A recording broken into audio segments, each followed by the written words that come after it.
Last lecture पर हम लोगों ने प्रोकैरियोटिक सेल कंप्लीट कर लिया था। यूकैरियोटिक सेल का इंट्रोडक्शन वाला पोर्शन, ये डायग्राम वगैरह डिस्कस हो गए थे। यूकैरियोटिक सेल में पहली हेडिंग है सेल मेम्ब्रेन, तो हेडिंग डालें सेल मेम्ब्रेन। पहले कुछ जनरल बातें समझ लेते हैं, उसके बाद एक डायग्राम बनना है, वो डायग्राम बना लेते हैं, फिर आगे बढ़ते हैं। तो हेडिंग डालेंगे सेल मेम्ब्रेन।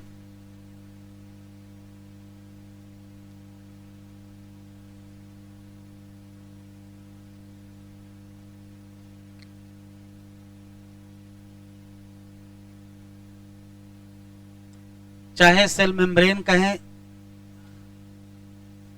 चाहे प्लाज्मा मेम्ब्रेन कहें, चाहे प्लाज्मा लेमा कहें, तो सेल मेम्ब्रेन, प्लाज्मा लेमा ये सब एक ही है। इसको यूनिट मेम्ब्रेन या बायो मेम्ब्रेन भी कहते हैं।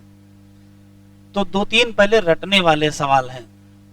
जैसे पहला सवाल ये है कि सेल मेम्ब्रेन का स्ट्रक्चरल डिटेल वैज्ञानिकों को कब पता चला। तो स्ट्रक्चरल डिटेल तब पता चला जब इलेक्ट्रॉन माइक्रोस्कोप की खोज हो गई 1950s में। लेकिन स्ट्रक्चरल डिटेल से पहले सेल मेम्ब्रेन का पॉसिबल स्ट्रक्चर का अंदाजा लगा ले गए थे कि ऐसा ऐसा कुछ होगा, कंफर्म नहीं था। तो एनसीईआरटी में एक लाइन लिखी है कि पॉसिबल स्ट्रक्चर का अंदाजा वैज्ञानिकों को कब लगा। तो पॉसिबल स्ट्रक्चर तब पता चला जब इन्होंने केमिकल स्टडी की। तो केमिकल स्टडी की तो उससे पॉसिबल स्ट्रक्चर पता चला। तो केमिकल स्टडी से पता क्या चला था? तो ये पता चला था कि किसी पर्टिकुलर सेल मेम्ब्रेन में जो मेन है वो दो हैं। एक का नाम, जो सेल मेम्ब्रेन है उसमें एक का नाम प्रोटीन है और दूसरे का नाम लिपिड। यही दो मेन केमिकल है। बाद में और बायोकेमिकल इन्वेस्टिगेशन किया गया तो पता चला नहीं, कार्बोहाइड्रेट भी पाया जाता है। तो फिर फाइनल बात ये आई कि केमिकल वाइज अगर हम बात करें तो सेल मेम्ब्रेन में प्रोटीन भी है, लिपिड भी है, कार्बोहाइड्रेट भी है। तो कुछ वैज्ञानिकों ने ये कहा कि इन तीनों का रेशियो क्या है। तो कहा अलग अलग सेल मेम्ब्रेन का रेशियो अलग अलग होता है। फिर भी ह्यूमन आरबीसी की मेम्ब्रेन का अगर हम बात करेंगे तो उसमें रेशियो है 52% प्रोटीन होता है, 40% लिपिड होता है। तो बचा कितना? 8% के आसपास कार्बोहाइड्रेट। तो ये सब रटने वाले सवाल हैं, हम लिख रहे हैं, आप लिख डालिए। Structural detail of cell membrane कब पता चली? तो कहेंगे by chemical study.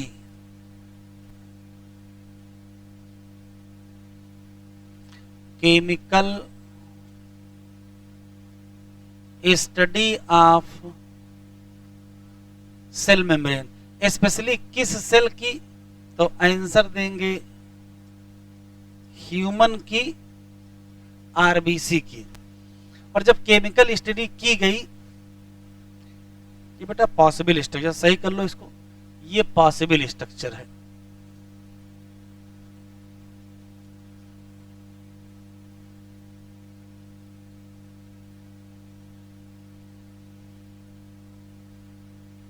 Possible structure, possible structure of cell membrane कैसे पता चला? तो आंसर देंगे केमिकल स्टडी से पता चला। तो जब केमिकल स्टडी की गई तो पता यह चला कि सेल मेम्ब्रेन में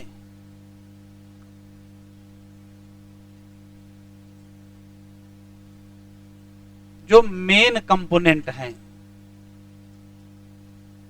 मेनली इसमें दो चीजें मिलेंगी, एक प्रोटीन और दूसरा लिपिड। लेकिन फिर वैज्ञानिक काम करते रहे तो बायोकेमिकल स्टडी की गई।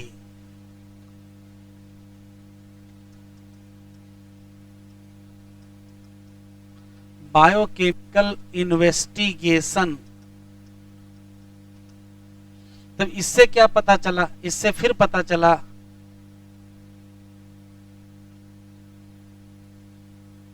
कि सेल मेम्ब्रेन में प्रोटीन के साथ कार्बोहाइड्रेट भी होता है। तो कभी वैज्ञानिक कह रहे हैं कि प्रोटीन और लिपिड है, कभी कह रहे हैं प्रोटीन और कार्बोहाइड्रेट है। तो फाइनल जो बात हो गई कि किसी भी सेल मेम्ब्रेन कि अगर केमिकल की बात करेंगे तो इसमें तीन चीजें मिलेंगी। प्रोटीन मिलेगा, लिपिड मिलेंगे और कार्बोहाइड्रेट। इसका अगर परसेंटेज की बात करें तो 52%, 40%, तो ये मोटा मोटा कितना हुआ 8। ये जो रेशियो है वो किसके लिए है? ह्यूमन आरबीसी के लिए है और रेशियो वेरिएबल होता है, सेल का फिक्स नहीं होता है। आखिरी line, structural detail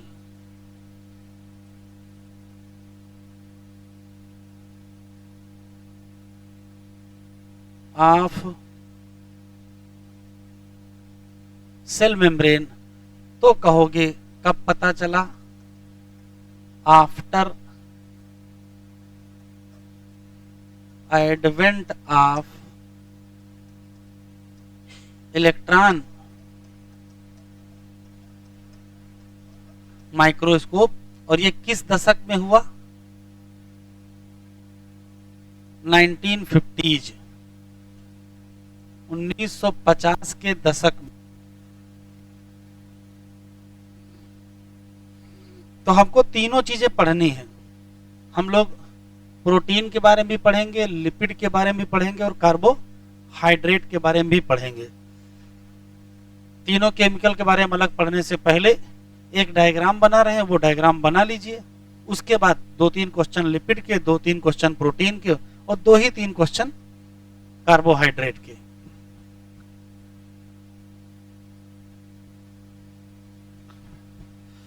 structure of cell membrane. तो स्ट्रक्चर में प्रोटीन और फैट और कार्बोहाइड्रेट तीनों के बारे में इसी डायग्राम से डिस्कस हो जाएगा। पहला सवाल है लिपिड।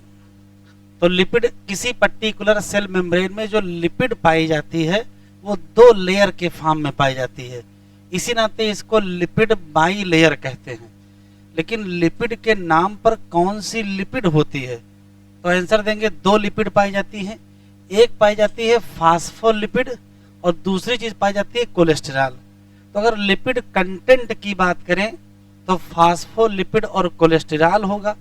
जैसे आप 2 नाम बताओगे वैसे पूछेगा मेन लिपिड कंटेंट कौन है, तो आंसर देंगे फास्फोलिपिड।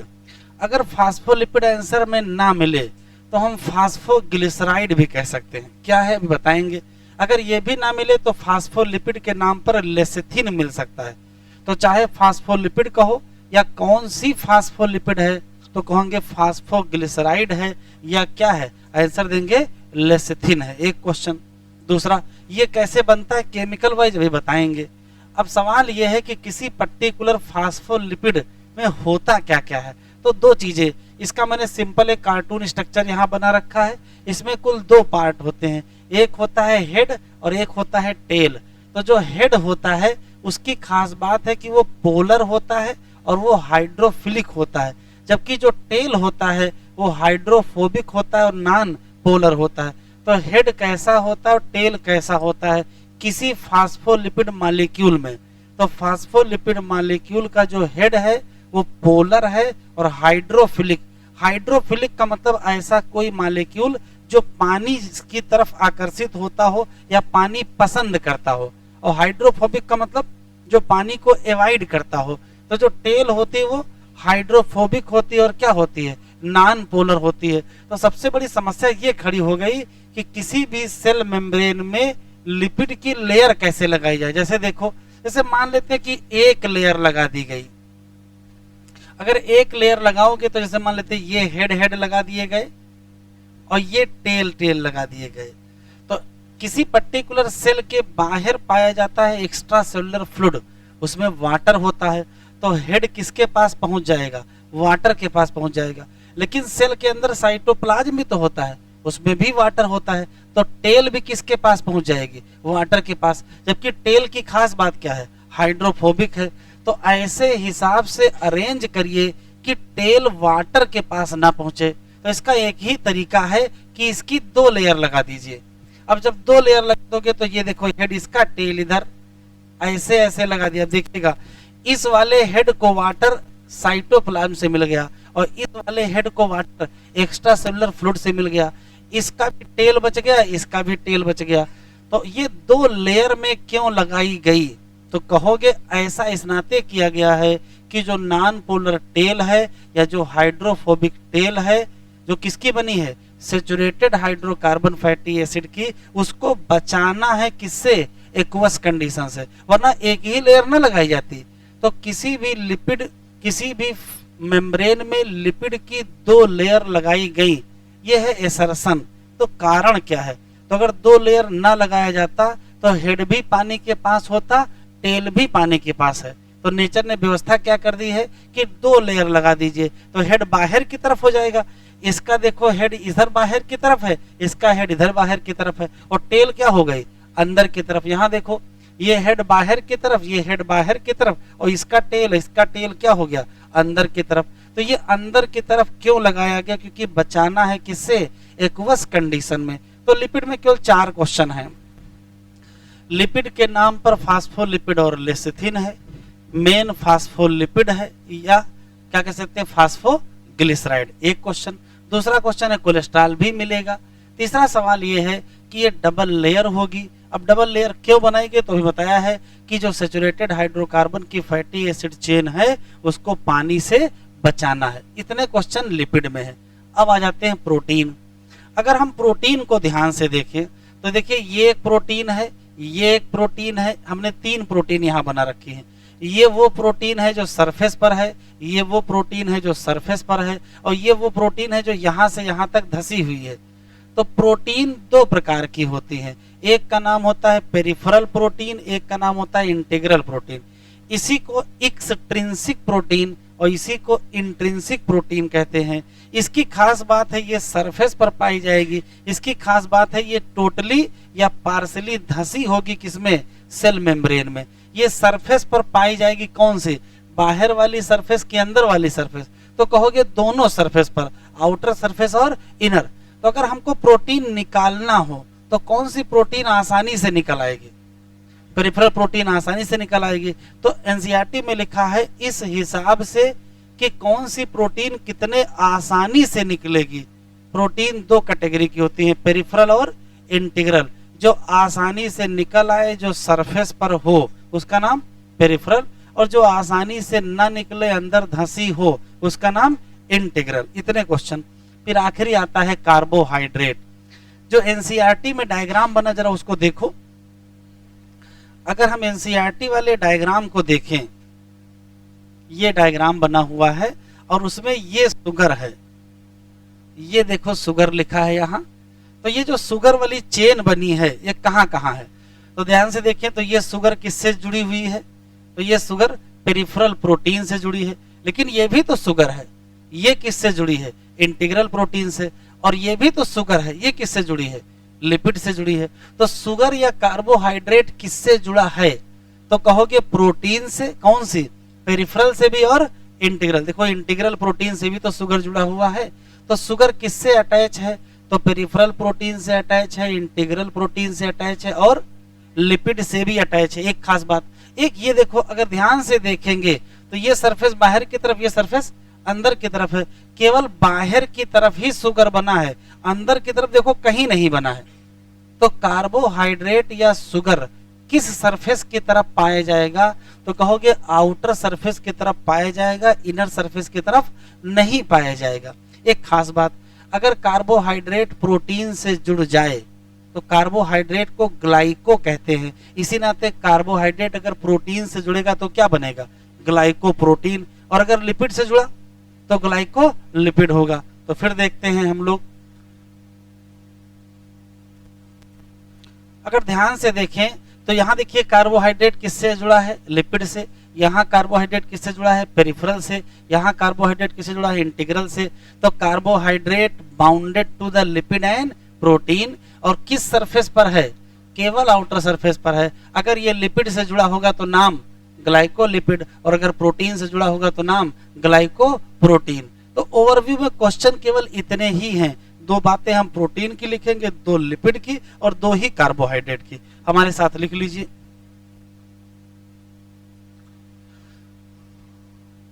पहला है लिपिड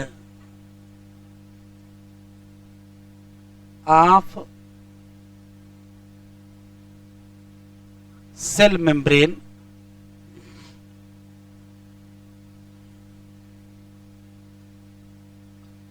तो इसमें 2 नाम लिख देंगे। एक लिख देंगे फास्फो लिपिड और दूसरा लिख देंगे कोलेस्टेरॉल। एक क्वेश्चन, लेकिन फास्फोलिपिड ही क्या है, मेन है, और ये वास्तव में क्या है।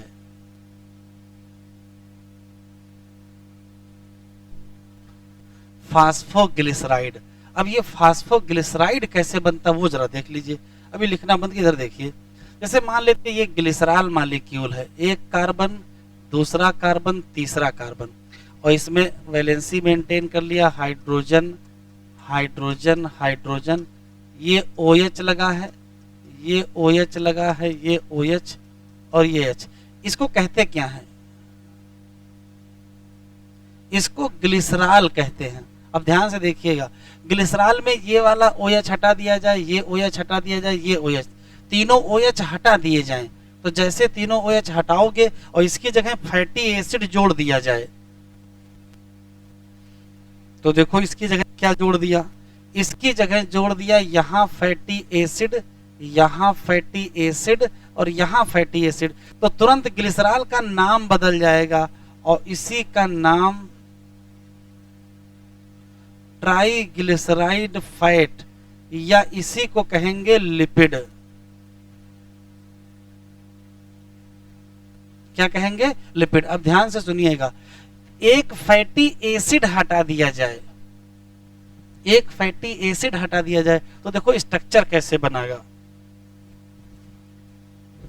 ये कार्बन ऐसे रहेगा, ये कार्बन ऐसे रहेगा, ये कार्बन ऐसे, इधर की तरफ हाइड्रोजन, इधर की तरफ हाइड्रोजन, ये हाइड्रोजन और ये हाइड्रोजन। यहाँ क्या लगा है, फैटी एसिड, यहाँ क्या लगा है, फैटी एसिड। बस यहाँ देखो चेंज हो गया, यहाँ लग जाएगा फास्फेट। क्या लग जाएगा, फास्फेट। जैसे ही इस ट्राइग्लिसराइड फैट में क्या जोड़ दिया जाए, फास्फेट जोड़ दिया जाए, वैसे ही इसका नाम क्या हो जाएगा, फास्फोग्लिसराइड, या इसी का नाम क्या हो जाएगा, फास्फोलिपिड। तो ये किसमें कन्वर्ट हो गया, तो ट्राइग्लिसराइड फैट ही किसमें कन्वर्ट होता है, फास्फोलिपिड में कन्वर्ट होता है। क्योंकि ग्लिसरॉल से शुरुआत किए थे, इसी नाते इसी का दूसरा नाम क्या है, फास्फोग्लिसराइड। तो चाहे फास्फोलिपिड कहो चाहे फास्फोग्लिसराइड, लिख लीजिए।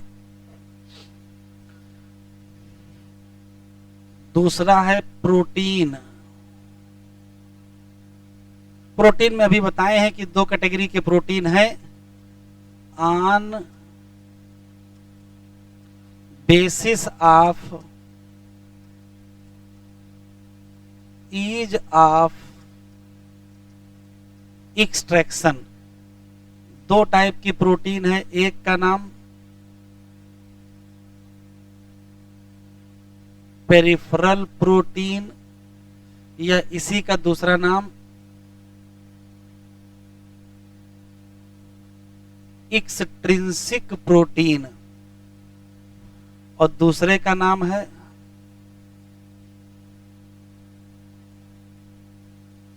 दूसरी जो प्रोटीन है वो इंटीग्रल प्रोटीन या इंट्रिंसिक प्रोटीन।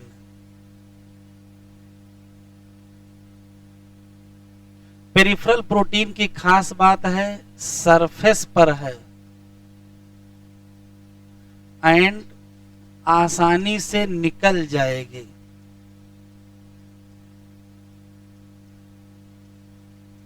जबकि इंटीग्रल की प्रोटीन है, ये इम्बेडेड है इन मेम्ब्रेन और ये आसानी से नहीं निकलेगी। Not easily extracted. फास्फोलिपिड का नाम फास्फोलिपिड क्यों पड़ा? तो पहले तो लिपिड बताओ, लिपिड में एक फैटी एसिड हटाओ, तभी तो क्या बनेगा? फास्फोलिपिड बनेगा।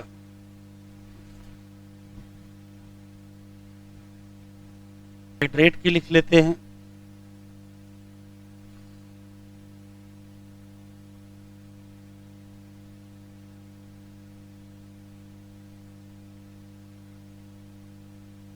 कार्बोहाइड्रेट की खास बात है कहां? Only at outer surface. और बाउंड किससे है? बाउंड टू प्रोटीन एंड क्या? लिपिड। बस यही इतने दो क्वेश्चन।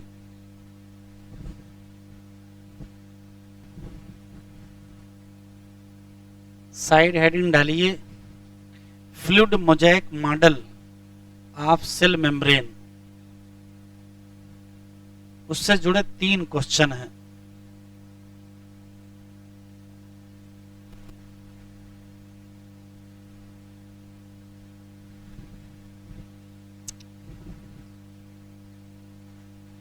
लिखें बेटा, कौन सा मॉडल? Fluid mosaic model. अभी लिखेंगे नहीं, सुनेंगे।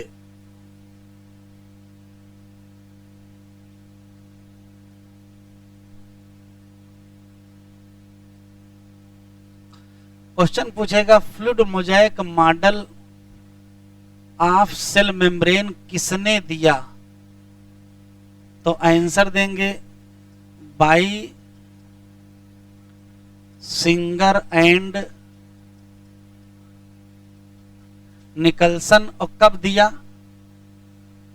1972। ठीक है। इसी मॉडल को कहते हैं most accepted model of cell membrane. Cell membrane किस टाइप की होती है, इस मामले में वैज्ञानिकों के बहुत सारे मत हैं। कोई कहता है कि लिपिड की 1 लेयर है, कोई कहता है लिपिड की 2 लेयर है, कोई कहता है कैसे है। मतलब अलग अलग तरीके से बहुत सारे मॉडल हैं। सारे मॉडल आपको पढ़ने नहीं, केवल एक ही मॉडल के बारे में जानना है जो सिंगर और निकलसन ने दिया है। और इसको कहते क्या है? Fluid mosaic model. अब लिखना नहीं, सुनना। पहला सवाल यह है कि इस फ्लूइड मोज़ेक मॉडल में फ्लूइड के नाम पर क्या है और मोज़ेक के नाम पर क्या है? तो फ्लूइड के नाम पर पाई जाती है लिपिड। मेम्ब्रेन की जो लिपिड है वो क्या है? इस मॉडल में फ्लूइड है। और इस मॉडल में मोज़ेक के नाम पर क्या है? प्रोटीन है।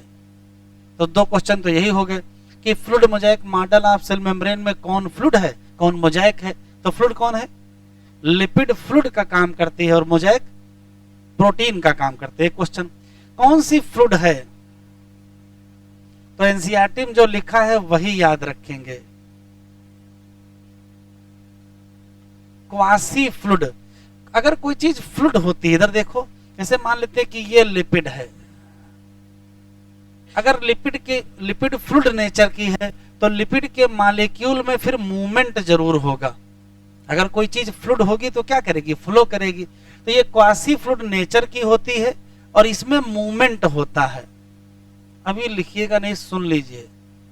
तो जैसे आपसे पूछेगा कि मूवमेंट होता है, बताओ कौन सा। तो जैसे मान लेते हैं कि लिपिड की ये 2 हैं। एक लिपिड ये है, एक लिपिड ये है। ये हेड है, ये टेल है, ये हेड है। ये ऐसे लगे हैं ना, ये ऐसे ही तो लिपिड की बाई लेयर है। तो तो अगर लिपिड के मॉलिक्यूल ऐसे चलेंगे तो इसको कहते हैं लेटरल मूवमेंट ऑफ लिपिड, ठीक है, एक तरीका। दूसरा ये घूमने लगे ऐसे ऐसे, अगर लिपिड के मॉलिक्यूल ऐसे घूमेंगे इसको सर्कुलर मूवमेंट कहते हैं। और तीसरा तरीका ये है, इसे कहते हैं फ्लिप फ्लॉप मूवमेंट, ऐसे। तो 3 मूवमेंट होते हैं लिपिड में, कौन कौन से? लेटरल मूवमेंट, सर्कुलर मूवमेंट और फ्लिप फ्लॉप मूवमेंट। लेकिन दूसरा देखो प्रोटीन, प्रोटीन की स्थिति ये है कि ये है लिपिड, मान लेते हैं ये लिपिड है, ऐसे ऐसे लेयर बनी हुई है और उसपे ये प्रोटीन के मॉलिक्यूल है। तो भाई प्रोटीन का मॉलिक्यूल इधर मूव कर सकता है या इधर मूव कर सकता है, इसको कहते हैं लेटरल मूवमेंट। तो यहां जो मूवमेंट होंगे लिपिड में वो कौन से? तो हम कहेंगे लेटरल मूवमेंट, सर्कुलर मूवमेंट और फ्लिप फ्लॉप मूवमेंट। जबकि अगर हम प्रोटीन की बात करेंगे तो यहां भी मूवमेंट होंगे, लेकिन सिर्फ और सिर्फ कौन सा? केवल और केवल लेटरल मूवमेंट। एक क्वेश्चन और पूछा गया है, इसका जो लेटरल मूवमेंट है वो क्या सिद्ध करता है? तो देखो, अगर ये लिपिड सॉलिड होती तो, अगर ये लिपिड सॉलिड होती तो क्या प्रोटीन यहां से यहां चल पाती? तो प्रोटीन का जो लेटरल मूवमेंट है वही सिद्ध कर रहा है कि लिपिड किस नेचर की है? फ्लूइड नेचर की। तो ये लेटरल मूवमेंट क्या सिद्ध करता है? तो ये मेजर करता है, एनसीईआरटी में लिखा है, फ्लूइडिटी ऑफ मेम्ब्रेन। ये इंपॉर्टेंट क्वेश्चन है, which one major fluidity of membrane? तो आंसर क्या देंगे? Lateral movement of protein. आखिरी सवाल, मेम्ब्रेन का फ्लूइड नेचर क्यों जरूरी है?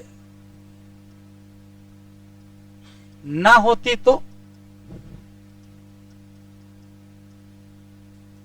मेम्ब्रेन का फ्लूइड नेचर क्यों जरूरी है? तो देखो, अगर फ्लूइड नेचर ना होता तो सेल की ग्रोथ ही ना हो पाती। सेल अगर रिजिड होती तो क्या ग्रोथ हो पाती? ना हो पाती। एक तो एक्सपेंशन या ग्रोथ ना हो पाती, दूसरा अगर सेल के अंदर कुछ आना है तो ना अंदर आ पाता, और अगर एक बार आ जाता तो मेम्ब्रेन टूट जाती, फिर बनती कैसे? अच्छा, पानी में अगर आप कुछ डालिए तो सरफेस ब्रेक होगी, चीज अंदर चली जाएगी, लेकिन फिर सरफेस जुड़ जाएगी।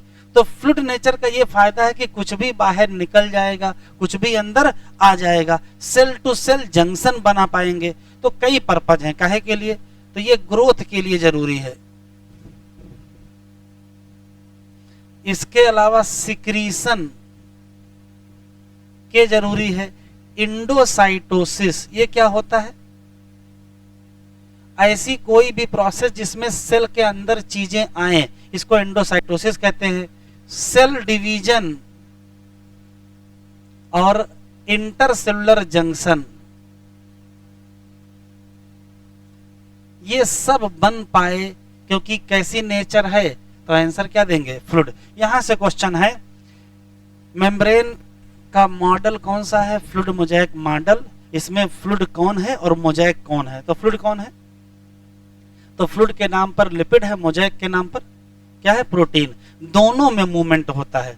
पानी भी बह रहा है, जैसे मान लेते कोई तालाब है उसमें पानी बह हुआ है, थोड़ा बहुत वो भी फ्लो कर रहा है, या झील है या नहर है, कुछ भी कह सकते हो, पानी बह रहा है और उसके ऊपर कोई लकड़ी का टुकड़ा पड़ा है तो वो भी तो बह रहा है। तो दोनों के मूवमेंट हो रहे हैं। पानी बह रहा है इसका मतलब फ्लूइड बह रहा है, इसका मतलब लिपिड फ्लो कर रही है, और उसमें प्रोटीन पड़े हैं तो वो भी तो तैर रहे हैं। जैसे समंदर में आइसबर्ग होते हैं, आइसबर्ग होते हैं तो आइसबर्ग की खास बात है, कुछ हिस्सा ऊपर निकला रहता है, कुछ हिस्सा नीचे रहता है, लेकिन आइसबर्ग मूव करते रहते हैं। आइसबर्ग जैसे मूव करते रहते हैं वैसे ही प्रोटीन भी मूव करती है। बस प्रोटीन का कौन सा मूवमेंट है? केवल लेटरल मूवमेंट है, जबकि लिपिड का लेटरल भी है, सर्कुलर भी है और फ्लिप फ्लॉप भी है। लिख लीजिए, यहां तक सबने लिख लिया?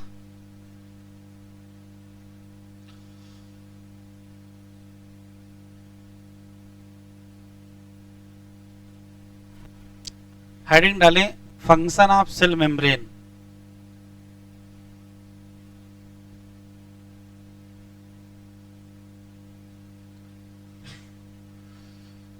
फंक्शन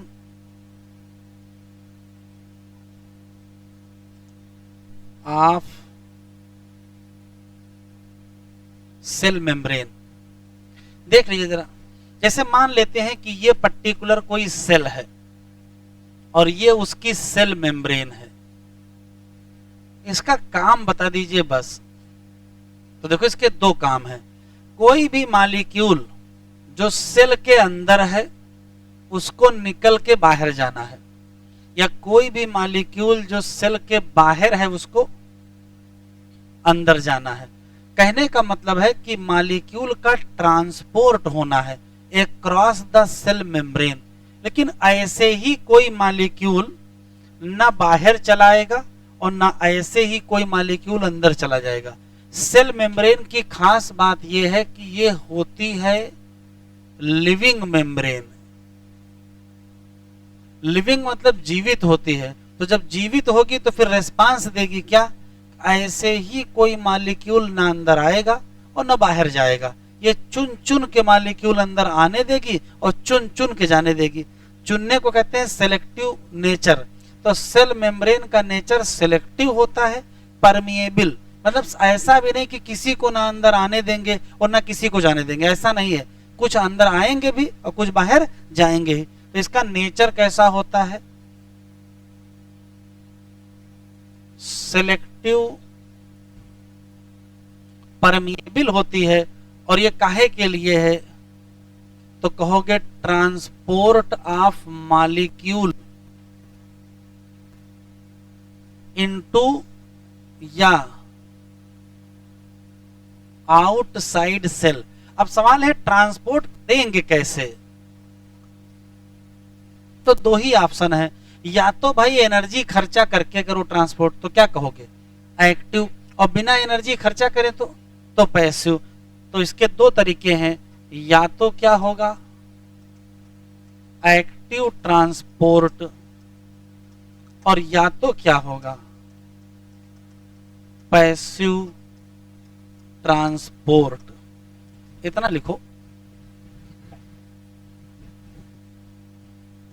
देखें किस तरीके से सेल मेम्ब्रेन मॉलिक्यूल का ट्रांसपोर्ट करवाती है। देखें क्या है। तो मान लेते हैं कि ये सेल मेम्ब्रेन है और सेल मेम्ब्रेन की एक तरफ मॉलिक्यूल है और दूसरी तरफ भी कुछ मॉलिक्यूल हैं। तो जब मॉलिक्यूल का मूवमेंट होते तो दो ही ऑप्शन होते हैं, या तो मॉलिक्यूल हाई कंसंट्रेशन से लो कंसंट्रेशन जाएगा और या तो लो से हाई जाएगा। जैसे यहां भी देखो हाई से लो जा रहे हैं, यहां भी हाई से लो जा रहे हैं, यहां भी हाई से लो जा रहे हैं, लेकिन यहां लो से हाई जा रहे हैं। तो जब कभी कोई भी मॉलिक्यूल अपने हाई कंसंट्रेशन से लो कंसंट्रेशन जाएगा तो एनर्जी नहीं लगेगी, और इसी नाते इसका नाम पैसिव ट्रांसपोर्ट होता है। ये along the concentration gradient, along का मतलब मॉलिक्यूल हमेशा हाई से लो जाना चाहता है और वहीं जा रहा है, तो एलॉन्ग ही तो है। तो यदि हाई से लो कंसंट्रेशन हो, एलॉन्ग द कंसंट्रेशन ग्रेडियंट हो, एनर्जी ना लगे, इसको डाउन हिल भी कहते हैं। क्यों? ऊपर से नीचे आने में एनर्जी नहीं लगेगी, पहाड़ चढ़ने में लगेगी, तो डाउन हिल मूवमेंट भी इसको कहते हैं। इसी को पैसिव ट्रांसपोर्ट कहते हैं। ये किसका होता है? तो किसी भी न्यूट्रल सोल्यूट जिसपे चार्ज ना हो वो अपने हाई कंसंट्रेशन से लो कंसंट्रेशन में जाएगा, चाहे आप उसको पैसिव ट्रांसपोर्ट कहो और चाहे उसी को क्या कहो, सिंपल डिफ्यूजन कहो। लेकिन फर्क यहां पड़ता है। अगर मॉलिक्यूल अपने लो कंसंट्रेशन से हाई कंसंट्रेशन में गया तो जैसे लो से हाई जाएगा एनर्जी लग जाएगी, और एनर्जी लग जाएगी तो इसको हम एक्टिव कहेंगे। तो एक्टिव ट्रांसपोर्ट हमेशा लो से हाई कंसंट्रेशन और against the concentration gradient. Concentration कहता है हाई से लो चलो और ये लो से हाई जा रहे हैं तो अगेंस्ट चल रहे हैं ना, इसी नाते इसको क्या कहते हैं? अपहिल कहते हैं। एनर्जी लगेगी कहां से लाओगे? एटीपी से लाओगे, और इसका नाम क्या रखोगे? क्या? Active transport. जैसे कि एग्जाम्पल क्या है? Sodium potassium pump. यहां तक बिल्कुल क्लियर, सिंपल सी बात है। यदि एलॉन्ग द कंसंट्रेशन चलेंगे तो एनर्जी नहीं लगेगी, और अगेंस्ट द कंसंट्रेशन चलेंगे तो एनर्जी लगेगी। नहीं लगेगी तो पैसिव, और लग गई तो एक्टिव। बात खत्म। दो सवाल और हैं। वाटर का मॉलिक्यूल भी अक्सर अपने हाई से अपने लो जाता है, तो ये भी क्या है, पैसिव ही ट्रांसपोर्ट है। बस वाटर का जो पैसिव ट्रांसपोर्ट होता है उसका नाम बदल दिया गया है। क्या? ऑस्मोसिस। ये कुछ है नहीं, ये क्या है, डिफ्यूजन। डिफ्यूजन का मतलब पैसिव ट्रांसपोर्ट है, बस किसका, वाटर। कहां से, हाई से लो। तो अगर वाटर अपने हाई से लो चलता है तो उसको हम सिंपल डिफ्यूजन ना कह के उसको क्या कहते हैं, ऑस्मोसिस कहते हैं। तो लेकिन है वास्तव में क्या, ये भी पैसिव ही ट्रांसपोर्ट है। बस आखिरी सवाल, कोई मॉलिक्यूल अपने हाई से लो जाना चाह रहा है, लेकिन वो मॉलिक्यूल पोलर है। पोलर का मतलब उसके ऊपर चार्ज है, तो जो चार्ज मॉलिक्यूल है वो मेम्ब्रेन पार नहीं कर पाएगा, क्योंकि मेम्ब्रेन है नॉन पोलर। तो polar molecule non polar membrane को पार नहीं कर सकते हैं, लेकिन उनको पार करना है तो कुछ जुगाड़ करना चाहिए। क्या? ये गए मेम्ब्रेन के पास और उसमें जो प्रोटीन है उनसे कहा कि हमको पार करा दीजिए। लिपिड तो पार नहीं होने दे रही है, तो प्रोटीन ने कहा हम पार कराएंगे। तो यदि प्रोटीन की मदद से कोई मॉलिक्यूल इधर से उधर गया तो उस प्रोटीन का नाम क्या हो जाएगा, तो उस प्रोटीन का नाम कैरियर प्रोटीन हो जाएगा। तो कैरियर प्रोटीन की आवश्यकता कब महसूस होगी, तो कहोगे मॉलिक्यूल क्या होगा, पोलर। जैसे कि आयन, उस पर भी क्या है, चार्ज लगा हुआ है। तो एनसीईआरटी में एक लाइन लिखी है, polar molecule non polar membrane को पार नहीं कर सकता है, तो फिर पार कराएगा कौन, तो पार कराएगा कैरियर प्रोटीन। जैसे ही कैरियर की मदद ले ली गई तो इसको फैसिलिटेट कहेंगे। तो देखिए इसी का नाम क्या पड़ गया, फैसिलिटेटेड डिफ्यूजन। डिफ्यूजन क्यों लिखा है, क्योंकि हाई से लो हो रहा है। फैसिलिटेटेड डिफ्यूजन, ये डिफ्यूजन ही है, हाई से लो है, बस किसकी मदद से हो रहा है। तो फैसिलिटेटेड डिफ्यूजन और सिंपल डिफ्यूजन में क्या अंतर, सिंपल डिफ्यूजन भी हाई से लो, फैसिलिटेटेड भी हाई से लो होता है। बस फर्क यह है कि यहाँ कैरियर नहीं लगा है और यहाँ कैरियर लगा। क्यों? क्योंकि यहाँ मॉलिक्यूल कैसा है, न्यूट्रल है, जबकि न्यूट्रल होना चाहिए। टी साइलेंट रह गया, कोई बात नहीं, ये लो बन गया। यहाँ कैसा है, न्यूट्रल, जबकि यहाँ कैसा है, पोलर मॉलिक्यूल है। अब ये भी तो पोलर मॉलिक्यूल है। इन्होंने दो समस्याएं पैदा कर ली। कहा एक तो हम हैं पोलर मॉलिक्यूल, तो कहा क्या लगेगा, कैरियर। लेकिन दूसरा लो से हाई। तो एक्टिव ट्रांसपोर्ट में दो स्पेशल चीजें हो गई। एक्टिव ट्रांसपोर्ट में एनर्जी भी लग गई और क्या लग गया, कैरियर प्रोटीन भी लग गई। कैरियर प्रोटीन कब लगेंगे, तो जब मॉलिक्यूल क्या करेगा, ऐसी स्थिति में होगा कि उसके ऊपर क्या होगा, चार्ज। तो फिर क्या लगेगा, कैरियर। कैरियर लगने के बाद ये तय होगा कि एनर्जी लगेगी कि नहीं। जैसे इस केस में एनर्जी नहीं लगी तो नाम क्या पड़ गया, पैसिव। और इस केस में एनर्जी भी लग गई तो नाम क्या पड़ गया, एक्टिव। तो पैसिव एक्टिव नाम किस आधार पर पड़ा, एनर्जी के आधार पर। और फैसिलिटेटेड कहोगे, सिंपल कहोगे, किस आधार पर पड़ा, कैरियर। तो कैरियर किसमें लगा, तो फैसिलिटेटेड में भी लगा और एक्टिव में भी लगा। किसमें नहीं लगा, ना तो सिंपल डिफ्यूजन में लगा और ना ही ऑस्मोसिस। अब एनसीईआरटी ओपन करो।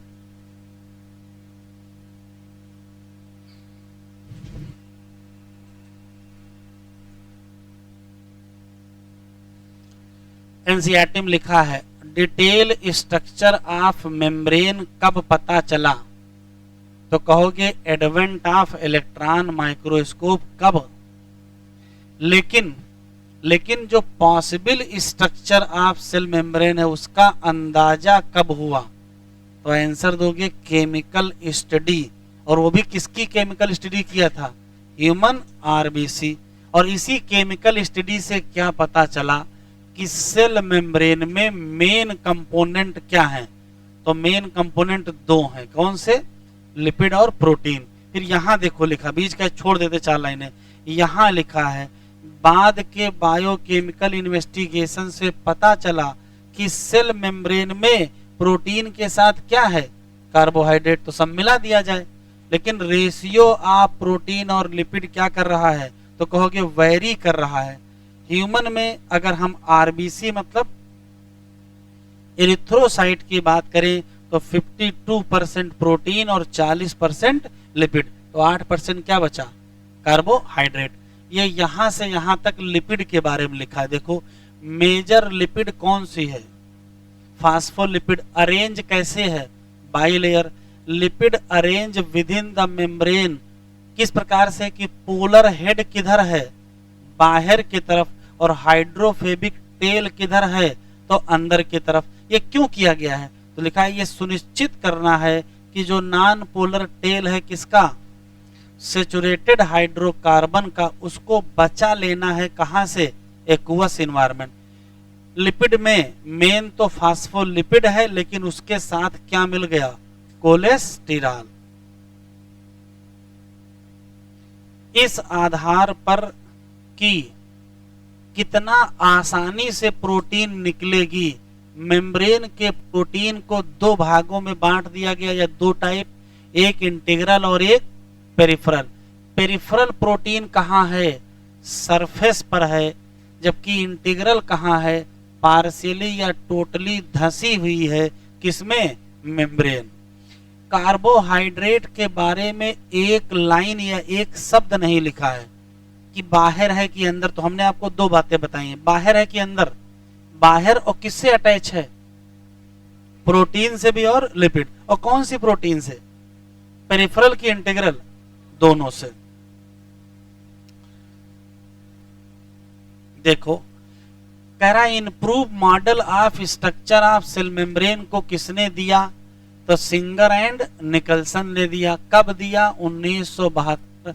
नाम क्या दिया, फ्लूइड मोज़ेक मॉडल। इसके हिसाब से कैसा फ्लूइड है, क्वासी फ्लूइड। किसका, नेचर, लिपिड का। इसी नाते क्या होता है, लेटरल मूवमेंट, किसका, प्रोटीन, विद इन क्या, बाइलेयर।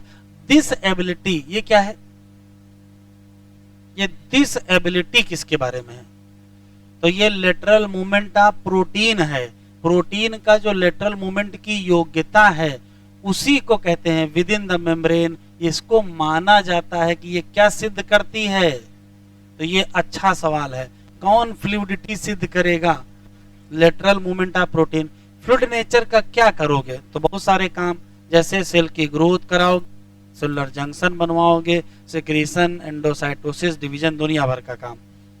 कह रहे बहुत सारे काम करते हैं, मेन काम क्या है, तो देखो लिखा है ये किस नेचर की होती है, सेलेक्टिव परमेबल। हाईलाइट करते चलो, मॉलिक्यूल मूव करेंगे कैसे, तो देखो लिखा है ब्रीफली मूव कर जाएंगे विदाउट एनी एनर्जी। तो इसका नाम क्या रखोगे, ये ब्रीफली क्यों लिखा, इसको ऐसे देखें, जैसे मान लेते हैं कि इधर की तरफ 10 मॉलिक्यूल हैं, इधर की तरफ 8 मॉलिक्यूल हैं, तो कहां से कहां जाएगा, है? इधर से इधर ही तो जाएगा। तो चलो एक मॉलिक्यूल चला गया, तो जब चला गया तो यहाँ कितने हो गए, 9, और यहाँ भी तो 9 हो गए। अब हो गए बराबर, क्या मूवमेंट होगा, तो एलॉन्ग द कंसंट्रेशन ग्रेडियंट कब तक चलेगा, तो ये बहुत ज्यादा नहीं चलेगा। जैसे थोड़े मॉलिक्यूल आएंगे अंदर बाहर बराबर हो जाएगा। इसी नाते यहाँ एक शब्द लिखा है क्या, ब्रीफली। एनसीईआरटी बहुत सोच समझ के लिखी गई है। ये काम कौन करेगा, न्यूट्रल सोल्यूट मूव करेंगे membrane by the process of simple diffusion. कैसे, along द कंसंट्रेशन ग्रेडियंट, मतलब हाई से वाटर भी मूव करेगा इसी तरीके से, हाई से लो। बस मूवमेंट ऑफ वाटर डिफ्यूजन से होगा, बस नाम बदल के क्या रख दिया गया। तो चाहे ऑस्मोसिस को, उससे क्या फर्क पड़ता है। अगर आप ये लाइन टिक कर लो, बहुत इंपॉर्टेंट है। लिखा है polar molecule can not pass, किसके through, non polar lipid layer. इसी नाते क्या चाहिए, तो एसर्शन रीजन है, पोलर मॉलिक्यूल को कैरियर प्रोटीन चाहिए, ये एसर्शन है। रीजन है पोलर मॉलिक्यूल इसको पार नहीं कर सकते। तो यहाँ एक इंसर्शन रीजन भी बन सकता है। ठीक है, फिर लिखा कैरियर प्रोटीन लगेगी, तो फिर क्या कहोगे, फैसिलिटेट करेंगे। काम कौन करेगा, कुछ आयन या मॉलिक्यूल ट्रांसपोर्ट करेंगे, मेम्ब्रेन यहां से अंडरलाइन करो, अगेंस्ट देयर कंसंट्रेशन, मतलब लो से हाई। तो फिर क्या करना पड़ेगा, एनर्जी लगेगी, कहां से लाओगे, एटीपी। नाम क्या रखोगे, active. Example sodium potassium pump. Clear, heading बदली, सेल वाल।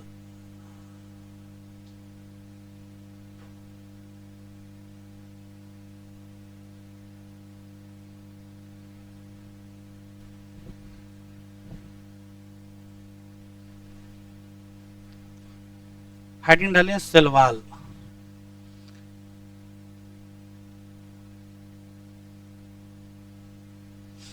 सुनते चलेंगे, लिखते चलेंगे,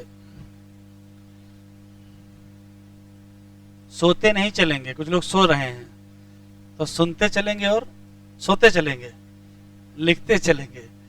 देखिए ध्यान से, पहला सवाल, सेल वाल और सेल मेम्ब्रेन में है अंतर, किस मामले का, तो सेल वाल है नॉन लिविंग, सेल मेम्ब्रेन है लिविंग। सेल मेम्ब्रेन होती है इलास्टिक नेचर की, जबकि सेल वाल होती है रिजिड नेचर की। सेल मेम्ब्रेन के बाहर सेल वाल पाई जाती है, किसमें, तो एनसीईआरटी में लिखा है फंजाई एंड प्लांट। इसी पैराग्राफ में पहले लाइन देखो, फंजाई एंड प्लांट। लेकिन क्या सिर्फ फंजाई और प्लांट में ही पाई जाती है, तो यहां लिखने का उसका पर्पज यह है कि वास्तव में वो यूकैरियोटिक सेल पढ़ा रहा है, इसी नाते फंजाई और प्लांट कहा। अगर ओवरऑल बात करेंगे तो कहां कहां सेल वाल है, तो देखो कहां कहां है। देखो, एक तो बैक्टीरिया में है, नहीं पाई जाएगी, फंजाई में पाई जाएगी, एल्गी में पाई जाएगी, और हायर प्लांट में पाई जाएगी, नहीं पाई जाएगी। किसमें नहीं पाई जाएगी, तो ना पाए जाने में एनिमल सेल है, कभी नहीं पूछेगा, क्लास फर्स्ट में ही पढ़ा दिया जाता है। लेकिन ना पाए जाने में एक माइकोप्लाज्मा है, आप याद रखिएगा, ना पाए जाने में माइकोप्लाज्मा के साथ पीपीएलओ भी है। अगर ये भी ना मिले तो क्वेश्चन ये है, प्लांट की कौन सी सेल है जिसमें सेल वाल नहीं पाई जाती है, तो आंसर देंगे गैमीट। अगर आप सोचो कि प्लांट के गैमीट के ऊपर सेल वाल होती, तो क्या गैमीट फ्यूज करके जाइगोट बना पाते, ना बना पाते। तो लिखो सेल वाल क्या है, तो कहेंगे, लिखते चले, नॉन लिविंग रिजिड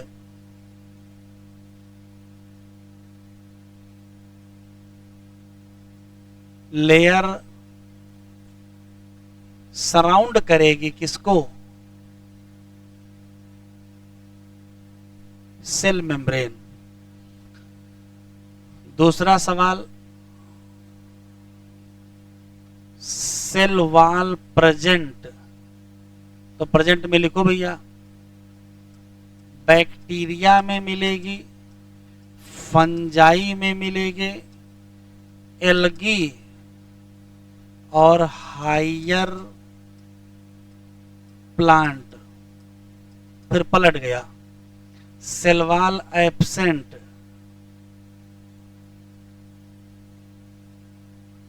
तो अगर एब्सेंट की बात करेंगे तो एनिमल सेल में एब्सेंट, एनिमल सेल ना मिले तो माइको प्लाज्मा में एब्सेंट, ये भी ना मिले तो पीपी एलो में एब्सेंट, तो ये भी ना मिले तो plant it cell.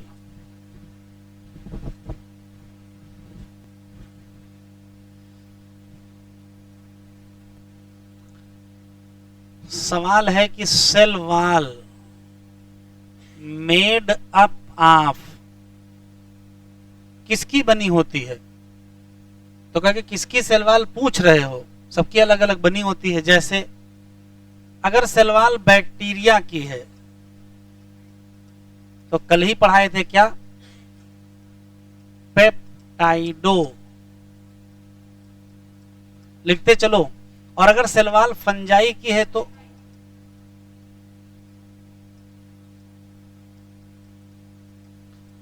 Chitin and polysaccharide. और अगर सेल वॉल एल्गी की है तो लिखते चले सेल्लोज, गैलेक्टन, मैनन और मिनरल। मिनरल कौन सा? कैल्शियम,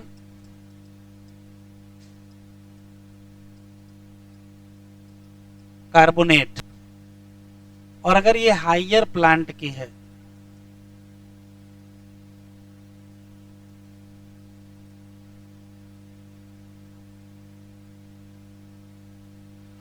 तो सेलुलोज, हेमी सेलुलोज,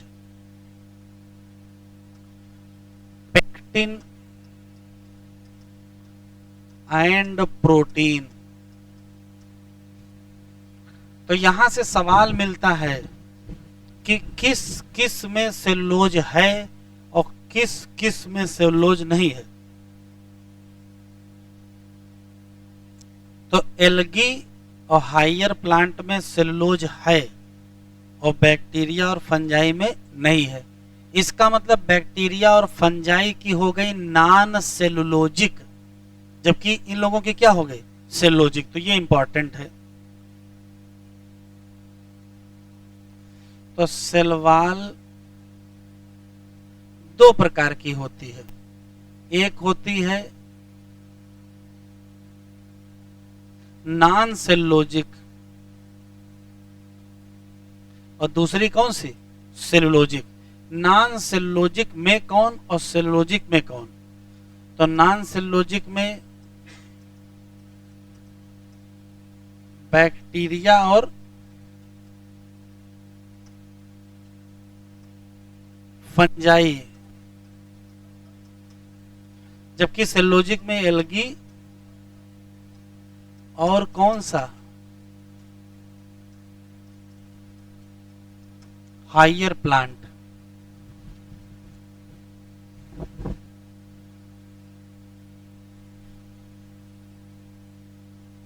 साइड में लिखें फंक्शन ऑफ सेल वॉल।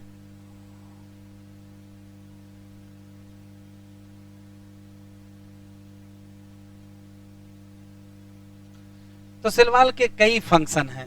जैसे सबसे पहला लिखते चलें शेप ऑफ सेल। लेकिन शेप ऑफ सेल बहुत बड़ा सवाल है। शेप ऑफ सेल में और भी चीजें इन्वॉल्व हैं, जैसे स्पेशली साइटोस्केलेटन भी इन्वॉल्व है, जिसमें माइक्रोट्यूब्यूल, माइक्रोफिलामेंट और इंटरमीडिएट फिलामेंट आते हैं। ठीक है, तो शेप जब पूछेगा तो उसमें कई चीजें हैं। तो शेप दूसरा, ये सेल को बचाता है, protect cell from mechanical damage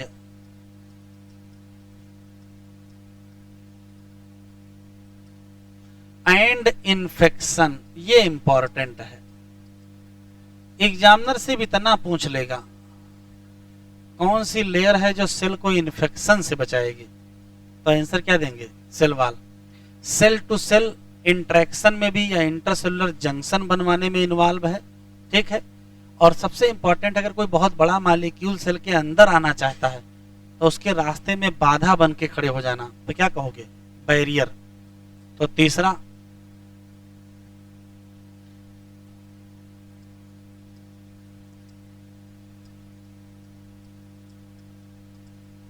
interaction करवाएगा। और चौथा, barrier for undesirable micro molecule. Micro है, माइक्रो नहीं है। कुछ छूटा तो नहीं? देखो छूटा तो नहीं कुछ?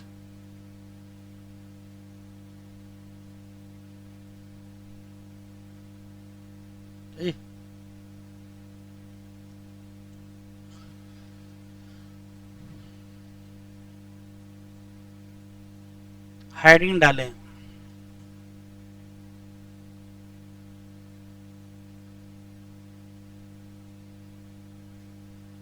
टाइप ऑफ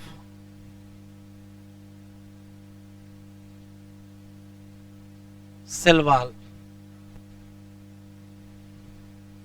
सेल वॉल दो टाइप की होती हैं, एक होती है प्राइमरी सेल वॉल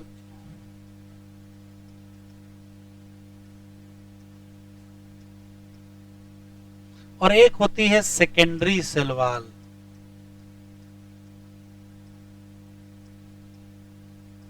नाम ही से पता चल रहा है, जो पहले बने वो प्राइमरी और जो बाद में बने वो सेकेंडरी। तो प्राइमरी और सेकेंडरी वाल में अंतर क्या होता है और आखिर क्यों सेकेंडरी वाल की आवश्यकता पड़ जाती है। बढ़े आगे, अब लिखेंगे नहीं क्यों सुनेंगे। इधर देखें, जैसे मान लेते हैं कि ये कोई पर्टिकुलर प्लांट है, सॉरी प्लांट की सेल है और उसमें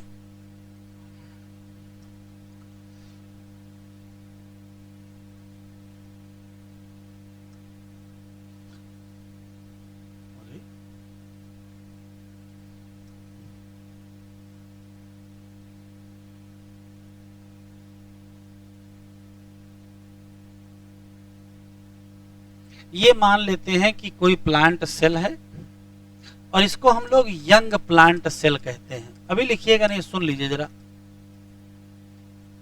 इस पर्टिकुलर यंग प्लांट सेल को ध्यान से देखेंगे तो दो चीजें मिलेंगी, ये है सेल वॉल और ये है सेल मेम्ब्रेन, और इसी सेल वॉल को प्राइमरी वॉल कहते हैं। तो किसी पर्टिकुलर यंग प्लांट सेल की खास बात यह होती है कि इसमें पाई जाती है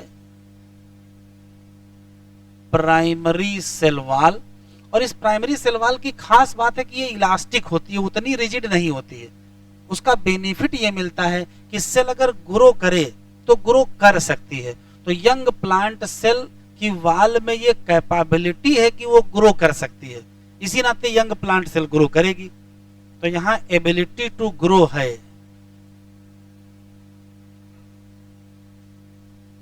क्यों? क्योंकि सेल वॉल उतनी रिजिड नहीं है। धीरे धीरे यही प्लांट सेल कन्वर्ट हो जाती है किसमें? मैच्योर प्लांट सेल में। अब जब कोई सेल मैच्योर हो जाएगी तो उसमें हाल देखो क्या होगा। जैसे जैसे young cell mature plant cell में कन्वर्ट होती है वैसे वैसे प्राइमरी वॉल इसकी धुंधली होने लगती है या टूटने लगती है या डिमिनिश होने लगती है, तो फिर नई वॉल बनानी पड़ेगी। तो थोड़ी देर बाद हाल देखो क्या होगा। ये जैसे सेल मेम्ब्रेन थी वैसे ही है अभी, बस फर्क ये हुआ है, और ये है पुरानी वाली वॉल। कुछ तो सेल बड़ी हो ही गई होगी और अब बन जाएगी नई सेकेंडरी वॉल, ये बन गई। इसमें अंतर दिख रहा होगा क्या? यहां सेल मेम्ब्रेन है, वहां सेल मेम्ब्रेन है, यहां प्राइमरी वॉल है, वहां प्राइमरी वॉल दिख रही है, लेकिन कम दिखेगी।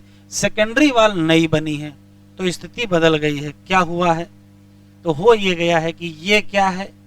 तो ये है प्राइमरी वॉल। ये क्या है? Secondary wall. ये क्या है? Cell membrane. यहां क्या होगा? यहां साइटोप्लाज्म होगा और क्या होगा? न्यूक्लियस होगा। तो क्वेश्चन यह है कि जो सेकेंडरी वॉल है वो किधर की तरफ बनेगी?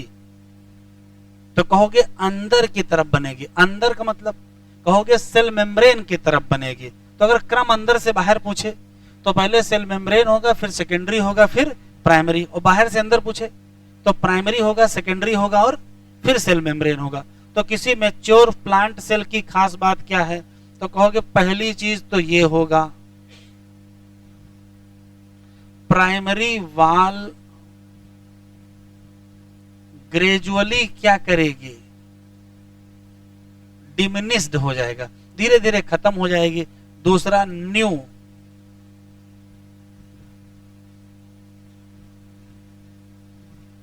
सेकेंडरी वाल क्या करेगी, एपियर होगी। बस किधर की तरफ, अंदर की तरफ कि बाहर से, अंदर की तरफ, इनर साइड। और इनर साइड का मतलब टूवर्ड मेम्ब्रेन। तो अगर अंदर से बाहर पूछेगा तो अंदर से बाहर बताएंगे मेम्ब्रेन है, सेकेंडरी है, प्राइमरी। और बाहर से अंदर तो प्राइमरी है, सेकेंडरी है, सेल मेम्ब्रेन, तब साइटोप्लाज्म और अंदर चीजें जाएंगी। ठीक है, सेकेंडरी वाल इससे पहले कहां सुने थे? तो जब हम लोग डिफरेंशिएशन पढ़ रहे थे तो बताए थे कि जब इमेच्योर सेल से मैच्योर सेल बनती है तो सेल में बहुत बदलाव आते हैं। लिखा था प्रोटोप्लाज्म में बदलाव और सेल वाल में बदलाव। वही एक एग्जाम्पल दिया था कि ट्रैकिनरी एलिमेंट अगर बनाना चाहते हो तो सेकेंडरी सेल वाल डिपॉजिट होगी, और जो कि रिजिड होती है, ऐसी बन जाती है कि उससे वाटर का क्या हो सके, ट्रांसपोर्ट हो सके। तो सेकेंडरी वाल जब डिपॉजिट होती है तो वो मोटी होती है और उसमें कुछ स्पेशल केमिकल जैसे सुबेरिन डिपॉजिट हो जाएगा, लिग्निन डिपॉजिट हो जाएगा, ये सब होता है। इसी नाते वाल ये मोटी होती है। कभी कभार इतनी मोटी हो जाती है कि गैसियस एक्सचेंज बंद हो जाता है और सेल की डेथ हो जाती है। तो मैच्योर प्लांट सेल दो कैटेगरी की होती हैं, डेड और लिविंग। तो लिविंग वाली में पतली होगी, डेड वाले में क्या हो जाएगी, मोटी हो जाएगी। बनाओ। चलिए 2 क्वेश्चन और बचे हैं यहां, इधर देखिए। जैसे मान लेते हैं कि ये कोई पर्टिकुलर प्लांट सेल है, ये कोई दूसरी पर्टिकुलर प्लांट सेल है और उसकी ये सेल वाल है। तो 2 अगल बगल की प्लांट सेल को आपस में जोड़ के रखने के लिए नेचर ने व्यवस्था की है। इसके बीच मटेरियल एक भरा होता है जो इन दोनों सेल को जोड़ के रखता है, और इस मटेरियल का नाम मिडिल लैमिला है। बना लो, मिडिल लैमिला। तो पहला सवाल है कि ये क्या है, तो कहोगे ये कैल्शियम पेक्टेट का बना हुआ मटेरियल है और जिसकी जिम्मेदारी है कि 2 अगल बगल की प्लांट के सेल को आपस में जोड़ के रखिए। तो 2 क्वेश्चन है।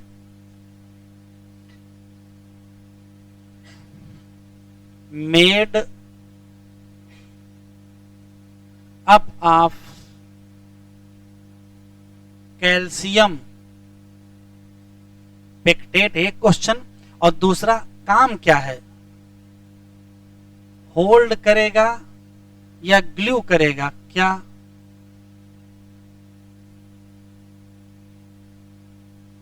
Neighbouring plant cell, plant cell को आपस में जोड़ के बांध के कौन रखेगा? तो आंसर क्या देंगे, मिडिल लैमिला। अच्छा, आप जैसे मैंने कोई फल देखे, जैसे आम ही है, तो जब कच्चा होता है तो हार्ड होता है और जब पक जाता है तो मुलायम हो जाता है। क्यों?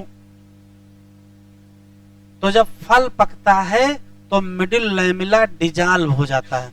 मिडिल लैमिला में जो कैल्शियम पेक्टेट है यही खत्म हो जाएगा, तभी फल पकने पर क्या होता है, मुलायम हो जाता है। तो एक स्पेशल पॉइंट यहां नीचे लिख लेंगे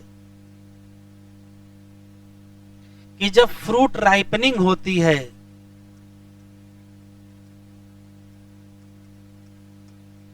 तो क्या होता है, तो फ्रूट राइपनिंग के समय मिडिल लैमिला डिजॉल्व हो जाता है। ठीक है, और उसी से फल क्या हो जाता है, मुलायम हो जाता है। तो फल पकने पर फल मुलायम हो जाता है, एक अंतर। और फल पकने पर उसका रंग भी तो बदलता है। तो फल पकने पर जो रंग बदलता है उसके पीछे दूसरा कारण है। और फल पकने पर मुलायम हो जाता, क्यों? क्योंकि मिडिल लैमिला क्या होता है, डिजॉल्व हो जाता है, जिससे फ्रूट सॉफ्ट हो जाता है।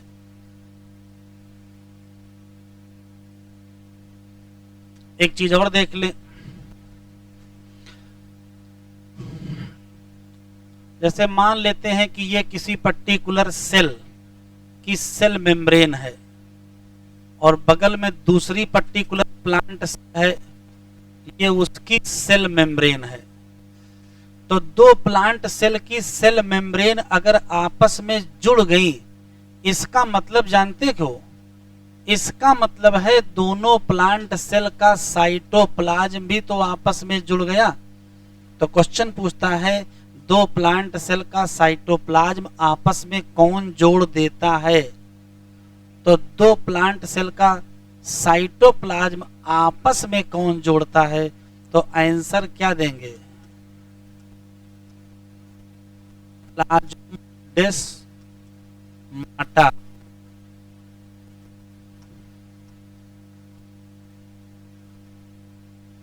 क्या करेगा? तो कहोगे इंटरकनेक्ट करेगा। किसको? साइटोप्लाज्म ऑफ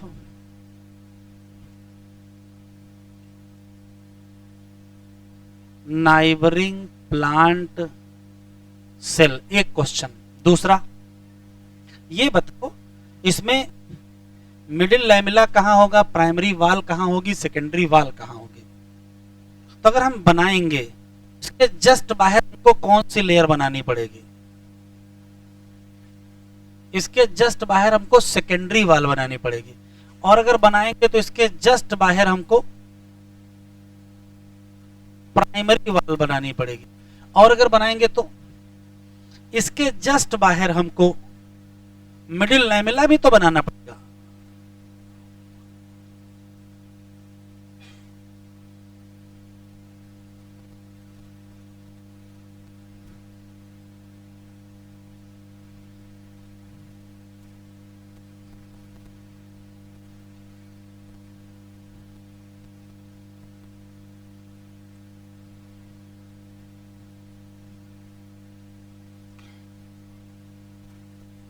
बताओ, सबके नाम लिख देते हैं।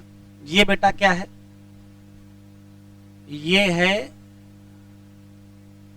Middle lamella. उसके ठीक नीचे क्या मिलेगी? प्राइमरी वाल। उसके ठीक नीचे क्या मिलेगी? सेकेंडरी वाल। उसके ठीक नीचे क्या मिलेगी? Plasma membrane. तो एक क्वेश्चन पूछा जाता है कि प्लाज्मोडेस्माटा जब बनता है तो किसको किसको पार करता है? किसको किसको पार करता है? तो देखो किसको किसको पार किया। जब प्लाज्मोडेस्माटा बनेगा तो किसको किसको? पहले मिडिल लैमेला को पार करेगा, फिर प्राइमरी को पार करेगा, फिर सेकेंडरी को पार करेगा, तब जाके क्या जुड़ जाएगा? साइटोप्लाज्म जुड़ेगा। तो एनसीईआरटी में एक लाइन लिखी है, ये ट्रैवर्स करता है किसको? Middle lamella and cell wall. तो अगर पूरा पूछा जाए अंदर से बाहर, सबसे अंदर सेल मेम्ब्रेन, उसके बाद सेकेंडरी, उसके बाद प्राइमरी, उसके बाद middle lamella.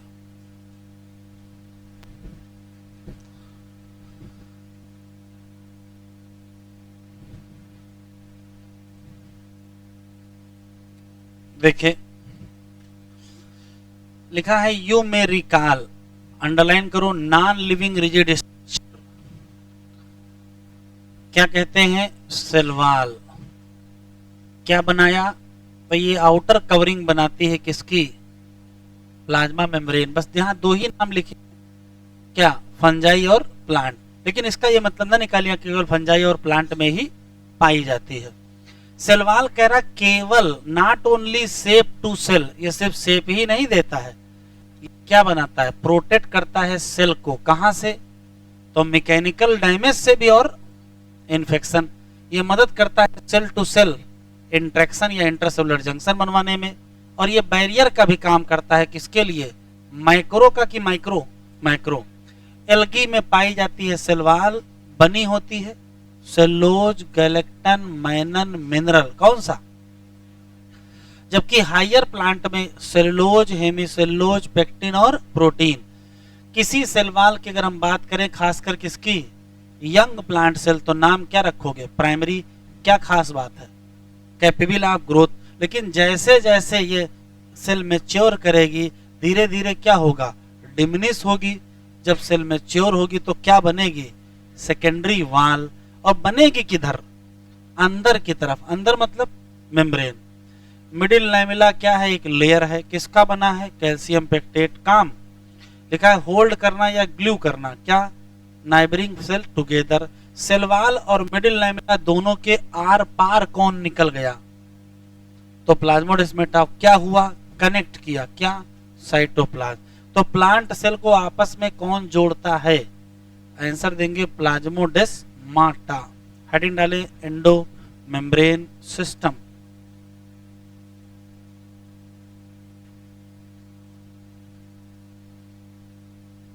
Endo membrane system.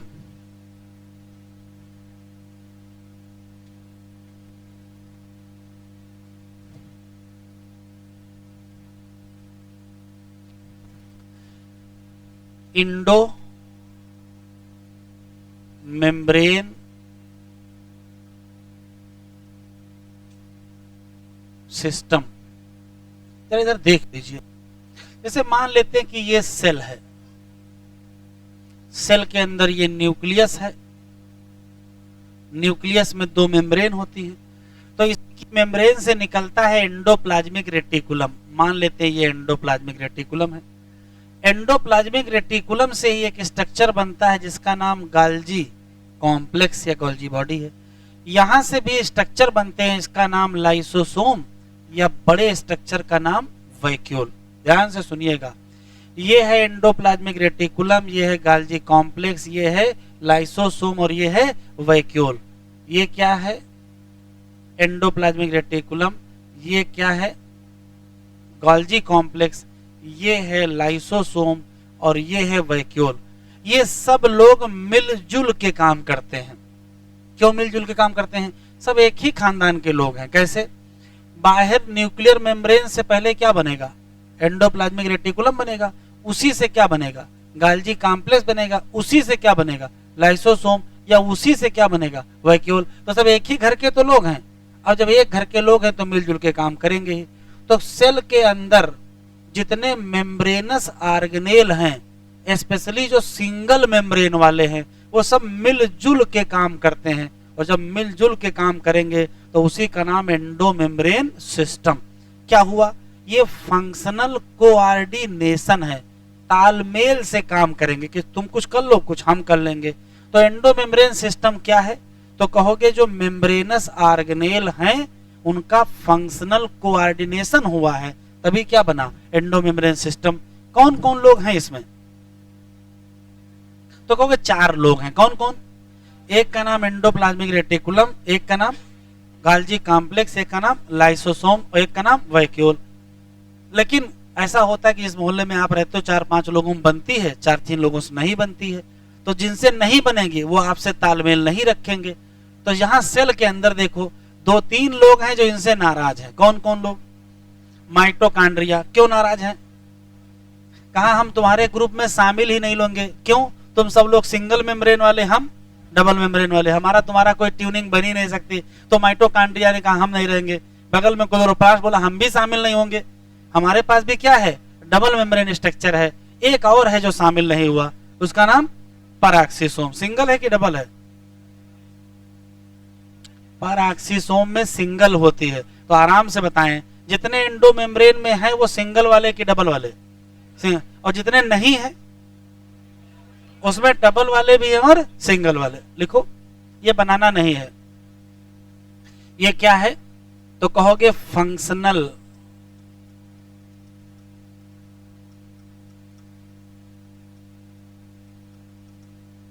Coordination. किसके बीच, between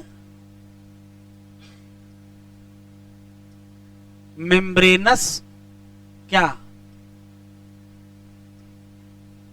cell organelle. Membranous cell organelle के बीच तालमेल जब बनता है तो उसी से बनता क्या है, एंडो मेम्ब्रेन सिस्टम। कौन कौन पार्ट हैं, part of endo membrane system. नाम बताओ बेटा, कौन कौन नाम? तो एंडोप्लाज्मिक रेटिकुलम, पूरा नाम लिख देते हैं, endoplasmic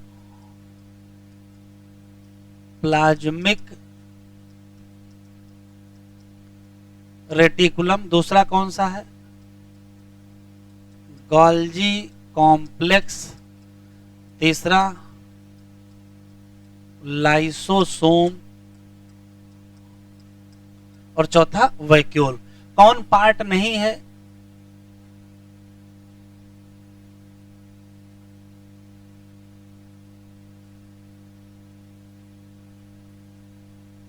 not part of endomembrane system. बताओ कौन कौन नहीं है? तो ना होने में 3 लोग हैं, माइटोकांड्रिया,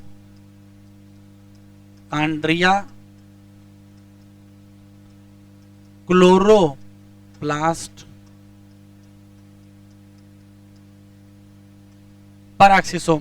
तब तक माइक्रो बॉडीज गई, कहा हमको शामिल कर लीजिए। माइक्रो बॉडीज ने कहा हमको शामिल कर लीजिए, या तो इस ग्रुप में शामिल कर लीजिए, तो उस ग्रुप में शामिल कर लीजिए। कहा तुम किसी ग्रुप में शामिल नहीं रहोगे। क्यों? पहले मेम्ब्रेन तो लाओ, तुम्हारे पास मेम्ब्रेन ही नहीं है तो बात ही खत्म। तो जो बिना मेम्ब्रेन वाले हैं वो कहीं नहीं है, जो मेम्ब्रेन वाले हैं वो बटे हैं 2 भागों में। क्या? जितने सिंगल वाले सब एक साथ काम कर रहे हैं, किसको छोड़ के? पैराक्सिसोम को।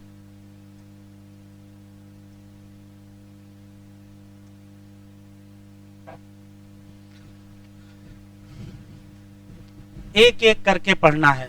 पहली हेडिंग डालेंगे एंडोप्लाज्मिक रेटिकुलम। अगर आपसे फ्लो पूछा जाए कि फंक्शन का फ्लो क्या है, तो देखिए फ्लो क्या है। तो शुरू होता है न्यूक्लियर मेम्ब्रेन से। न्यूक्लियर मेम्ब्रेन से क्या बनेगा? Endoplasmic reticulum. से क्या बनेगा? गाल्जी कॉम्प्लेक्स। से ही लाइसोसोम। गाल्जी कॉम्प्लेक्स से ही वैक्यूल। इसी से बनती है सिक्रीटरी वेसिकल। ये आया हुआ सवाल है। अगर सिक्रीशन होना है तो फ्लो बताओ। तो सबसे पहले न्यूक्लियर मेम्ब्रेन, फिर एंडोप्लाज्मिक रेटिकुलम, फिर गाल्जी कॉम्प्लेक्स, फिर सिक्रीटरी वेसिकल।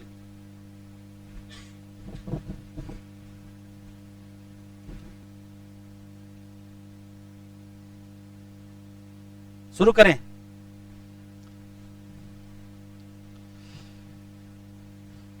ध्यान से सुनेंगे। हम लोग पहले लेक्चर में पढ़े थे कि सेल मेम्ब्रेन का स्ट्रक्चरल डिटेल तब पता चला जब इलेक्ट्रॉन माइक्रोस्कोप मिल गई। तो इलेक्ट्रॉन माइक्रोस्कोप से सेल को देखा जा रहा था। तो सेल के अंदर साइटोप्लाज्म में एक नेटवर्क मिला जो न्यूक्लियस से लेकर के सेल मेम्ब्रेन तक फैला हुआ था। इलेक्ट्रॉन माइक्रोस्कोप से देखा तो सेल के साइटोप्लाज्म में एक नेटवर्क मिला। अब चूंकि नेटवर्क का नाम रेटिकुलम होता है और वो साइटोप्लाज्म में है, तो नाम रखना पड़ा एंडोप्लाज्मिक रेटिकुलम। लोगों ने पूछा नेटवर्क बना किसका है? तो कहा टिनी ट्यूब्यूलर स्ट्रक्चर। पतले पतले स्ट्रक्चर है, ट्यूब जैसे स्ट्रक्चर है। जैसे हमने यहाँ ट्यूब बना रखी है, कहा टिनी ट्यूब्यूलर स्ट्रक्चर है, उसी का ये नेटवर्क है, साइटोप्लाज्म में फैला है। नाम रखना है, क्या रख दिया जाए? तो कहा एंडोप्लाज्मिक रेटिकुलम रख दो, क्योंकि नेटवर्क को क्या कहते हैं? रेटिकुलम कहते हैं। पहला सवाल। तो पलटिएगा नहीं, गलती ना करिएगा। इलेक्ट्रॉन माइक्रोस्कोप से इसको मत देख लीजिएगा। किससे देखना है? सॉरी, लाइट माइक्रोस्कोप से इसको मत देखिए। किससे देखना है? इलेक्ट्रॉन से देखना है। एक क्वेश्चन। दूसरा, जब नेटवर्क नजर आया यहां से लेके यहां तक फैला है, तो कहा गया जो साइटोप्लाज्म या जो सेल के अंदर का एरिया है वो 2 हिस्सों में बट गया। एक एरिया चला गया इस ट्यूब्यूल के अंदर और एक 2 ट्यूब्यूल के बीच में रह गया। तो जो ट्यूब्यूल के अंदर चला गया उसका नाम ल्यूमिनल कंपार्टमेंट हो गया, और जो टिब्यूल के बाहर होगा उसका नाम एक्स्ट्रा ल्यूमिनर। तो साइटोप्लाज्म में इस नेटवर्क के चक्कर में क्या हुआ, अंदर का जो स्पेस है वो दो हिस्सों में बट गया, एक का नाम ल्यूमिनल और एक का नाम एक्स्ट्रा ल्यूमिनल।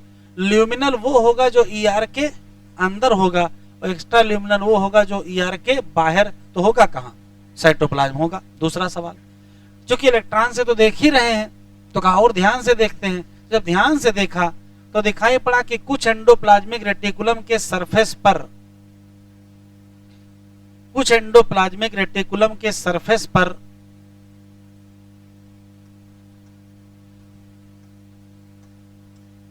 राइबोसोम दिखाई पड़ गए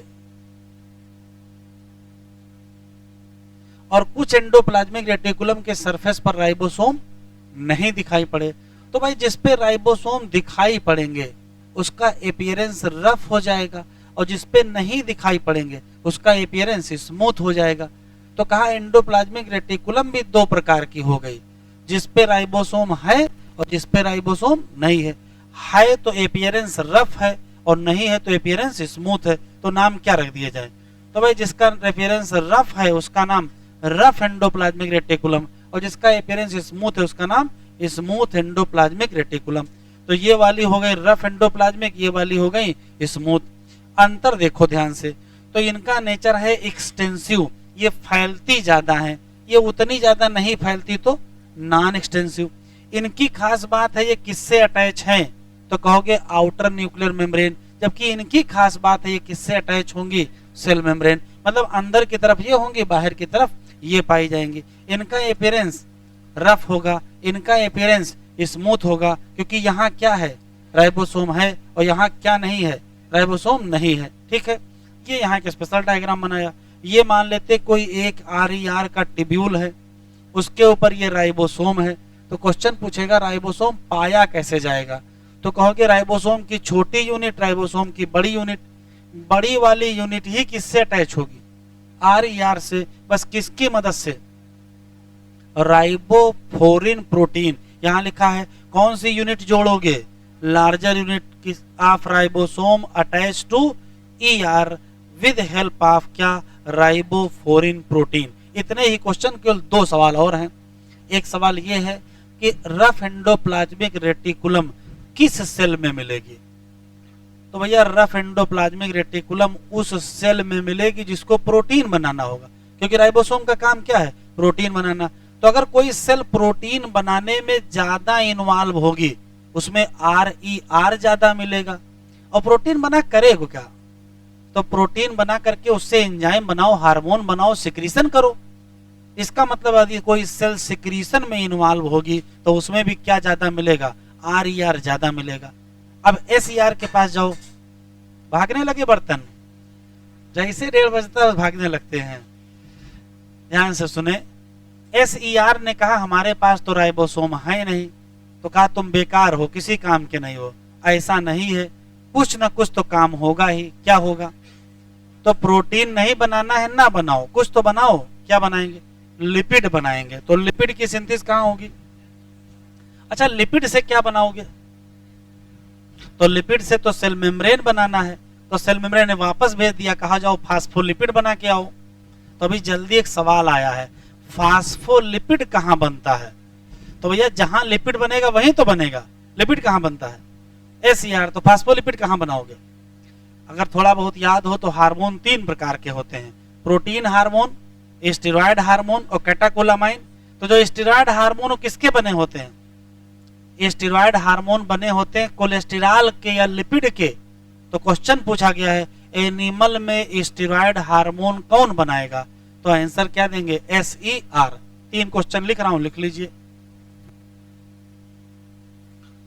ईआर एंडोप्लाज्मिक रेटिकुलम कब देखने को मिली, तो कहोगे कि ये नेटवर्क है, ये है क्या,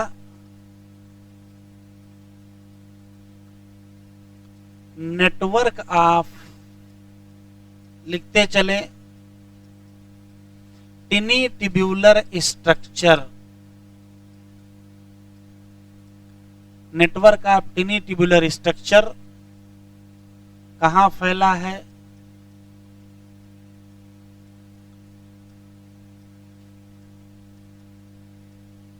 एक्सटेंड इन साइटोप्लाज्म। बस ये दिखाई कब पड़ेगा? Under electron microscope. और कहां दिखाई पड़ेगा? Eukaryotic cell.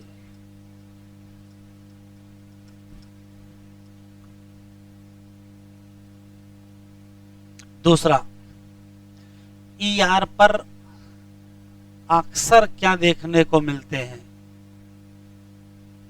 ऑफन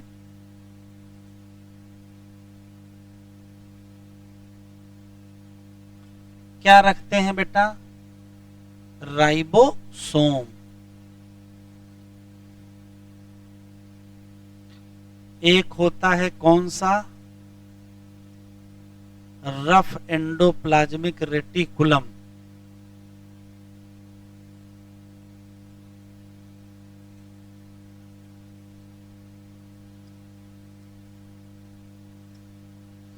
एक होता है कौन सा?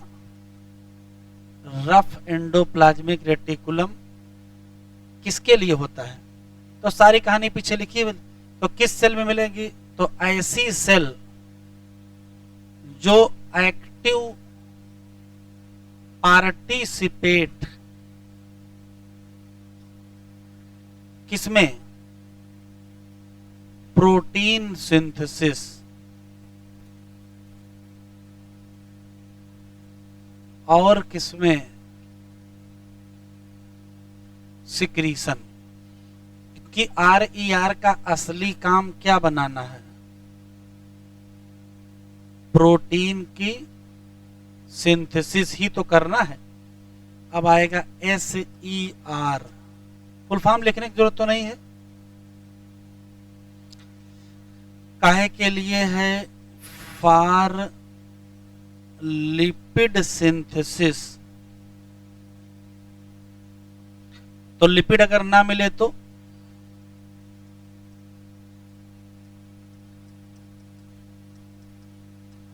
Phospholipid.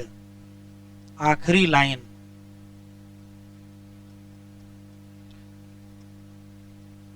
For synthesis of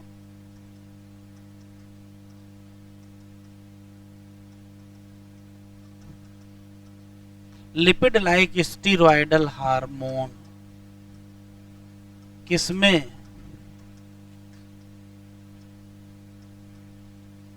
animal cell में। प्लांट सेल में मत कर देना।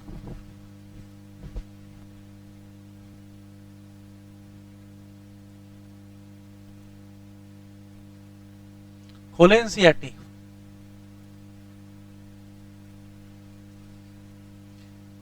एक ही क्वेश्चन है यहां। कौन से माइक्रोस्कोप में देखोगे? लाइट वाले में, इलेक्ट्रॉन में। ये इलेक्ट्रॉन इस चैप्टर में 4 जगह लिखा मिलेगा, वो चारों याद रखिएगा।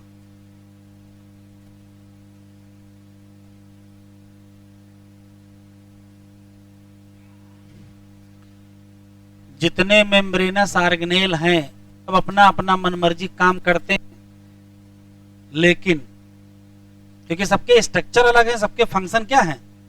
अलग हैं। लेकिन कह रहे बहुत सारे लोग हैं जो मिलजुल करके क्या बना लेते हैं? एंडोमेम्ब्रेन। क्योंकि उनके फंक्शन आपस में क्या होते हैं? एंडोमेम्ब्रेन सिस्टम में कौन कौन आएंगे? ER, गाल्जी, lysosome, vacuole. लेकिन कौन लोग नाराज हैं? माइटोकॉन्ड्रिया, क्लोरोप्लास्ट और पैराक्सिसोम। किसमें शामिल नहीं है? नहीं है। इसी नाते ये पार्ट नहीं है। ये आया कई बार सवाल। इलेक्ट्रॉन किससे देखोगे? Electron microscope. कौन सी सेल देखोगे? तो क्या मिला? नेटवर्क या रेटिकुलम। किसका मिला? टिनी ट्यूबुलर स्ट्रक्चर। कहां फैला था? साइटोप्लाज्म। नाम रखना पड़ा।